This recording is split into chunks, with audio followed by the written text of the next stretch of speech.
राधे राधे महाराज जी। हाँ महाराज जी, मेरा सवाल ये है कि पहले मैं बता दूं, मेरा नाम दीपक जैन है और मैं अध्यापक हूं और कम्युनिकेशन ट्रेनर हूं मैं। तो हमारे अक्सर वाद विवाद होते रहते हैं टॉपिक्स पे। तो एक टॉपिक है, उस पर हम कई बार वाद विवाद कर चुके हैं, लेकिन शास्त्रों के हिसाब से मैं जानना चाहता हूं, जैसे ये लव मैरिज, अरेंज मैरिज और ये इंटरकास्ट मैरिज, इन पे हमारे शास्त्र क्या कहते हैं।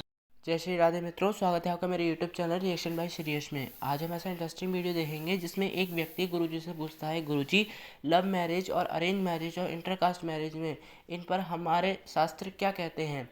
तो इस पर गुरुजी क्या कहते हैं आइए देखते हैं इस वीडियो में। लेकिन उससे पहले आपने मेरे चैनल को अभी तक सब्सक्राइब नहीं किया है तो कृपया करके मेरे चैनल को सब्सक्राइब कर लें। तो बिना किसी देरी के स्टार्ट करते हैं आज का ये वीडियो। राधे राधे महाराज जी। हाँ महाराज जी, मेरा सवाल ये है कि पहले मैं बता दूं, मेरा नाम दीपक जैन है और मैं अध्यापक हूं और कम्युनिकेशन ट्रेनर हूं मैं। तो हमारे अक्सर वाद विवाद होते रहते हैं टॉपिक्स पे। तो एक टॉपिक है, उस पर हम कई बार वाद विवाद कर चुके हैं, लेकिन शास्त्रों के हिसाब से मैं जानना चाहता हूं, जैसे ये लव मैरिज, अरेंज मैरिज और ये इंटरकास्ट मैरिज, इन पे हमारे शास्त्र क्या कहते हैं। शास्त्र तो हमेशा ये कहते हैं कि उच्च कोटि का लड़का हो, उच्च कोटि की लड़की, मतलब जिस समाज का लड़का हो उसी समाज की लड़की। यदि इस प्रकार की आप दोनों के द्वारा फिर जो संतान होगी वो श्रेष्ठ संतान मानी जाएगी। और यदि पिता ऊंचा है स्त्री नीची समाज की, या पिता नीचा है स्त्री ऊंची समाज की, वह वर्ण संकरी है।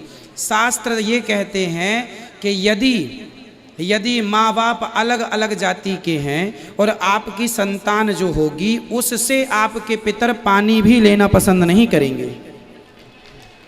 आपके जो पिंडदान होता है ना, यदि आपने अदर कास्ट में शादी कर ली तो जो आपकी संतान होगी उस संतान से हमारे पितर पानी भी नहीं लेंगे कि ये तो भ्रष्ट है, ये तो वर्ण संकरी। शादी करने के लिए मेरा मानना यह है कि जैसे दोनों में गुण होने चाहिए और उनका नेचर आपस में मिलना चाहिए। नहीं, आपके विचार अच्छे हैं, बात आपकी सही है, पर इसका बहुत बड़ा साइंटिफिक रीजन है। आप तो टीचर हैं तो साइंस को तो जानते ही होंगे। जी हाँ। देखिए साइंस क्या कहती है। साइंस कहती है कि एक सफ़ेद गुलाब लीजिए और एक दूसरे कलर का गुलाब लीजिए, दोनों की कलम जोड़ दीजिए, फिर उसमें जो गुलाब खिलेगा ना वो सफ़ेद होगा ना वो लाल होगा, वो तीसरा ही कलर लेके पैदा होगा। आप मानते हैं इस बात को। मगर इंसान के उनमें और इनमें मतलब फूलों में ये प्रजातियां होती हैं। बिल्कुल सब में है ये सब में। आप गाय को जानते हैं। हाँ। गाय जो होती है एक देसी गाय होती है, एक जर्सी गाय होती है। हाँ। जानते हैं। हाँ, ये मैंने आपका सुना है कथा में। हाँ, तो ये बहुत बड़ा कारण है इसका। लेकिन जाति और प्रजाति में अंतर है बहुत। इंसान की जातियां हैं, इनमें प्रजातियां हैं, तो लेकिन इंसान तो इंसान ही है ना। नहीं, इंसान तो इंसान है, पर इंसान के भी तो प्रकार है ना। प्रकार है इंसान के, 4 प्रकार ही तो है। कोई ये जाति ब्राह्मण क्षत्रिय वैश्य कोई जाति नहीं है, इसे जाति को कहा गया है, पर ये है प्रकार। जैसे आम एक होता है पर आम के प्रकार बहुत होते हैं। ये लंगड़ा आम है, ये कलमी आम है, ये फलाना आम होता है। तो आम होता है पर आम के प्रकार होते हैं। उसी प्रकार मनुष्य तो मनुष्य होता है। हाँ। हम सभी अमेरिका में भी जो हैं वो भी मनुष्य हैं। हाँ। भारत में हैं वो भी मनुष्य हैं, चाइना में हैं वो भी मनुष्य हैं। पर आप देखें ध्यान से तो अमेरिका के लोगों की बनावट अलग है, चाइना के लोगों की बनावट अलग है और भारत के लोगों की बनावट अलग है। बिल्कुल आप गौर से देखेंगे तो आपको प्रकार, ये प्रकार बोल रहा हूं मैं। अब जैसे ब्राह्मण प्रकार का व्यक्ति है तो ब्राह्मण और क्षत्रिय और वैश्य और शूद्र, ये 4 प्रकार के लोग हमारे हिंदू धर्म में होते हैं। हाँ। ये प्रकार हैं, ना कि चलो इनको जानने के लिए जाति कहें तो जाति भी ठीक है, पर ये प्रकार है। इस प्रकार के जो ब्राह्मण प्रकार के लोग हैं वो अपनी बेटी का विवाह ब्राह्मण प्रकार से ही करें, है ना। यदि आप लंगड़े आम की कलम को कलमी आम की कलम से जोड़ देंगे तो तीसरा आम पैदा हो जाएगा, ना वो लंगड़ा रहेगा ना वो कलमी रहेगा, उसका स्वाद अलग हो जाएगा। यदि शुद्धता चाहते हैं तो ब्राह्मण को ब्राह्मण से ही करना है, यदि मिक्सचर करना है तो फिर मनमानी कर सकते हैं। लेकिन ऐसे जोड़े हैं जो जैसे धर्म के और ये जैसे धर्म कर्म वगैरह नहीं करते, काम धंधे वाले लोग हैं, तो वो जैसे एक प्रोफेशन में है तो वो व्यक्ति चाहता है उसे उसी प्रोफेशन में लड़की या लड़का मिल जाए, तो उन लोगों को आजकल तो देखो आदमी अपनी सुविधा के हिसाब से काम कर रहा है। अब देखिए पहले की महिलाएं कुएं से पानी खींचती थी, है ना, तो स्वस्थ रहती थी। आज इतनी सुविधा है, पानी घर में टोंटी है, कपड़े धुलने नहीं है, तो जितनी सुविधा मिल रही है उतनी बीमारियां बढ़ रही हैं। तो कहीं ना कहीं सुविधाओं के साइड इफेक्ट भी तो हैं। तो यदि इस सुविधा के साइड इफेक्ट हैं तो क्या उस सुविधा के साइड इफेक्ट नहीं? मैं डॉक्टर हूं तो मेरे बगल में ये भी डॉक्टर है, भले जात नहीं है, कर लोगे डॉक्टर, लेकिन आपका पैसा तो मैच कर गया। हाँ, परंतु बहुत चीजें नहीं जो शास्त्र कहते हैं वो मैंने आपको कहा, बाकी तो लोग हम नहीं माने तो नहीं माने। लेकिन अरेंज मैरिज में भी साइड इफ़ेक्ट्स हैं, जैसे कि दहेज प्रथा। और ये दहेज प्रथा का कारण मेरी नज़र में ये अरेंज मैरिज होती हैं जो माता पिता फिक्स करते हैं, ये उसकी वजह से, क्योंकि जो लव मैरिज करते हैं, जो आपस में प्यार करते हैं, उन्हें लेन देन से मतलब नहीं होता कोई, ये मैंने बहुत देखा है। हाँ, लेन देन से मतलब नहीं होता बेटा। हमारे समाज में ना दहेज था ही नहीं, लोग अज्ञानवश। अच्छा देखिए, दहेज तो ख़त्म करना ही चाहिए, हमें आपको मिलके करना चाहिए।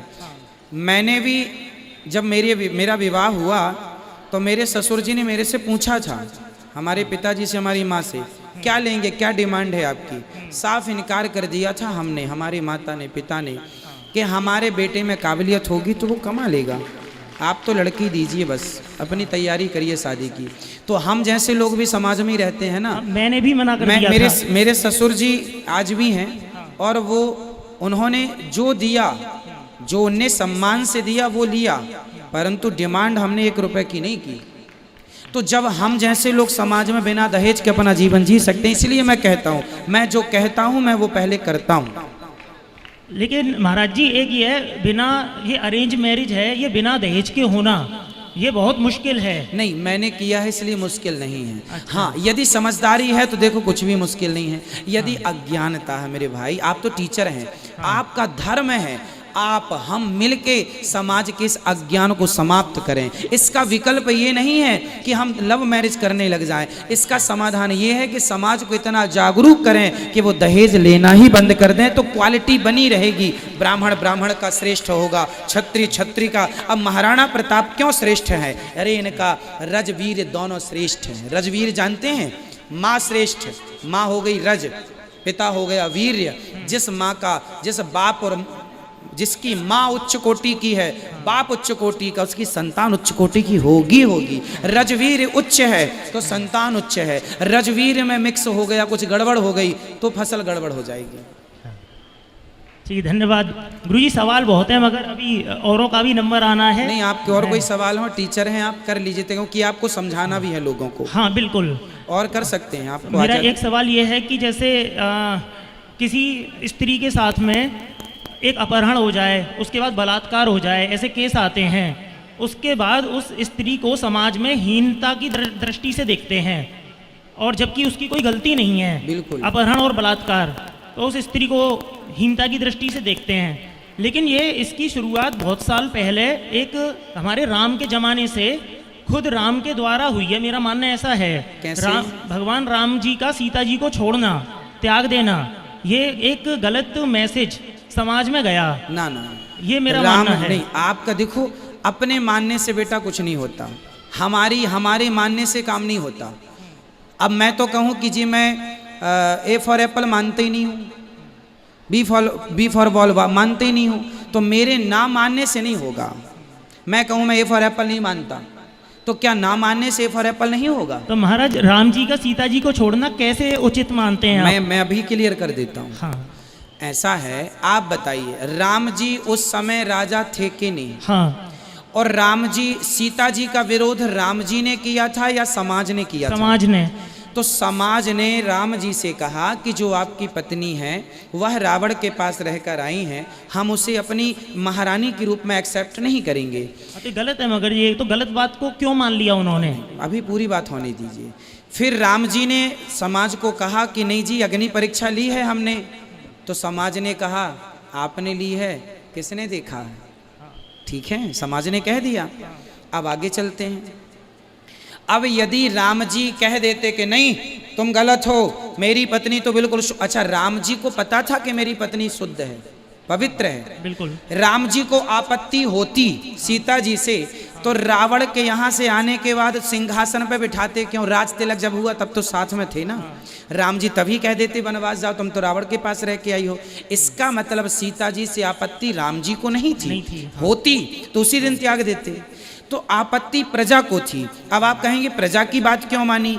उस समय राम जी राजा थे और यदि प्रजा की बात ना मानी जाती तो लोग कहते मनमाना राजा है। अरे राम तो वो राजा है जो प्रजा के शुभ के, चलो तुम कहते हो मेरी सीता तो अग्नि की तरह पवित्र है, गंगा की तरह निर्मल है, पर तुम कहते हो तो तुम समाज के लिए मैं अपनी पत्नी को भी त्याग रहा हूँ। त्यागा नहीं, त्याग देते तो जंगल में छोड़ते, जंगल में नहीं, संत जी के आश्रम में छोड़वाया है। लेकिन वो पत्नी, लेकिन वो गलत नहीं थी, अपहरण हुआ था। नहीं, पहली बात तो पवित्र थी। और वो अपहरण कहाँ हो गया? वो रावण ने अपहरण ही तो किया था ना। हाँ, उनका रावण ने अपहरण किया तो रावण ने गलत किया ना। हाँ, तो सीता जी को सजा मिलनी ही नहीं चाहिए थी। हाँ, सीता जी को सजा मिली ही नहीं ना। सीता जी को सजा कहाँ? राम जी की तरफ से तो नहीं मिली। आप बताइए क्या राम जी दोषी हैं इसके?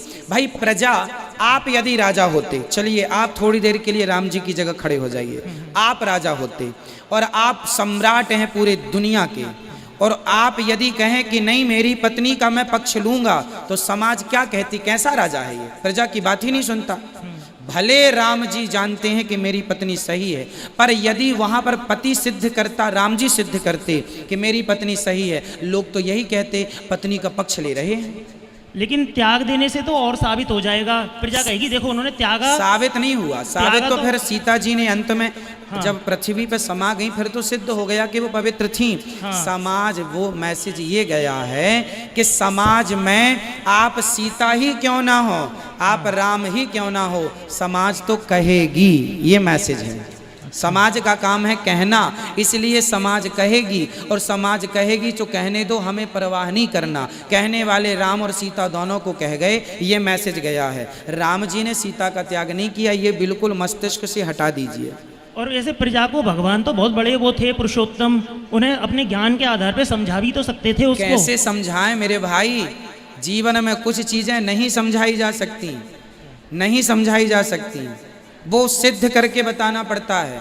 यदि राम जी कह देते कि मैं नहीं छोड़ता सीता जी को, सारी प्रजा एक तरफ से कह देती राम जी तो अपने पत्नी का, परिवार का पक्ष, परिवारवाद का आरोप लग जाता। इसलिए इस धरती पर सैकड़ों राजा हुए हैं, पर राम राज्य की हम लोग कल्पना करते हैं, क्योंकि राम जैसा राजा जिनके राज्य में कुत्ते को न्याय मिला। मैंने एक दिन कुत्ते की कथा सुनाई थी कि राम जी ने एक कुत्ते को न्याय दिलाया था। वाल्मीकि रामायण में सब लिखा हुआ है, ठीक है। इसलिए ये आरोप लगाना गलत है कि राम जी ने त्यागा है। राम जी उस समय मजबूरी थी, प्रजा का आरोप था, और राम जी राजा थे। और वही, अच्छा ये बताओ, राजा का धर्म क्या होता है? प्रजा की बात मानना या पत्नी की बात मानना? हाँ, हमारा राजा का धर्म है, मैं उस मानता समय हूँ। राम जी ने पति धर्म नहीं निभाया, उस समय राम जी ने राज धर्म निभाया है। राज धर्म है, क्या करें, मजबूरी है।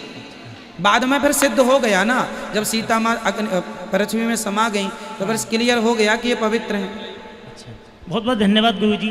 मैं यही मथुराई का रहने वाला हूँ, मैं आपके पास आता रहूँगा। खुश रहिए। और मेरे सवाल तो बहुत हैं, मगर मैं चाहता हूँ सबका नंबर आ जाए। गुरुजी बहुत बहुत धन्यवाद आपके समय के लिए। खुश रहिए, खुश रहिए।